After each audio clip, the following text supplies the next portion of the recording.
মুসলিম উম্মার অতীত ইতিহাস ছিল অনেক গৌরবোজ্জ্বল ও সম্মানের, অথচ আজ আমরা লাঞ্ছনাদায়ক অবস্থার শিকার। আমাদের অনেকেই আজ উপলব্ধি করতে পারছে না আমাদের বর্তমান এই লাঞ্ছনাকর অবস্থার কারণ কি। আমাদের শত্রুরা তো আমাদের চেয়ে অস্ত্রে শস্ত্রে অধিক শক্তিশালী। এই ভাবনা থেকেই অনেকের হৃদয়ে গেঁথে গেছে পরাজিত মানসিকতা, তাই তারা ছেড়ে দিয়েছে বিজয়ের আশা। কিন্তু শত্রুপক্ষের সংখ্যাধিক্য ও অস্ত্রে শস্ত্রে অধিক শক্তিশালী হওয়া বিজয়ের পথে মোটেও অন্তরায় নয়। মুসলিমদের সোনালী অতীত সেটাই প্রমাণ করে। বদর, উহুদ, মুতা, অতীতের প্রতিটি যুদ্ধে অস্ত্রশস্ত্র ও সংখ্যাধিক্যে মুসলিমরা স্বল্প হওয়া সত্ত্বেও শত্রুদের বিশাল বাহিনীর বিরুদ্ধে বিজয় লাভ করেছে। তাহলে আজ কেন মুসলিম উম্মাহ সেই গৌরবময় অবস্থান থেকে দূরে?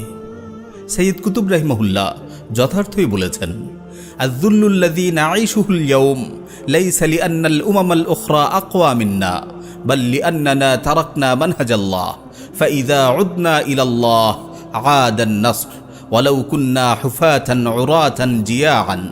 আজ আমরা যে লাঞ্ছনার মধ্যে জীবনযাপন করছি, এটা এজন্য নয় যে অপর জাতিগুলো আমাদের থেকে অধিক শক্তিশালী, বরং আমরা আল্লাহর মানহাজ, আল্লাহর বিধান ছেড়ে দেওয়ার কারণেই লাঞ্ছনার মাঝে ডুবে আছি। আবার যখন আমরা আল্লাহর দিকে ফিরে আসব, তখনই বিজয়ের দেখা পাব। যদিও আমরা পাদুকাবিহীন, বস্ত্রহীন ও ক্ষুধার্ত হই। হ্যাঁ প্রিয় উম্মা, ইসলামের শত্রুদের অত্যাধুনিক অস্ত্রশস্ত্র দেখে মোটেও বিচলিত হওয়া যাবে না। তাদের বিশাল শক্তি সামর্থ্য আমাদের বিজয় লাভের পথে বাধা নয়।